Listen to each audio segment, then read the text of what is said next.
சகோதரிகள் இந்த கிருபையை பெற்றுக்கொள்ளணும். கேட்டீங்களா? ஸோ இந்த இந்த குடும்பத்தை கட்டுறதே சகோதரிகளாக்கும். ஆமேன்.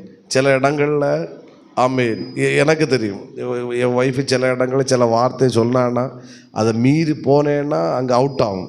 அப்போ வரும் அன்பு கையில் கிடச்சா சோத்திரம். ஏன்னா அவங்க சொன்ன வார்த்தை சரி, நம்ம அதை மீறி போனோம் சோத்திரம். ஆனால் இருக்கும் சில நேற்றுக்கு நான் ஒரு மீட்டிங் போனேன், பைக்கு சாவி சாவி எப்பவும் பைக்கில் தான் இருக்கும்.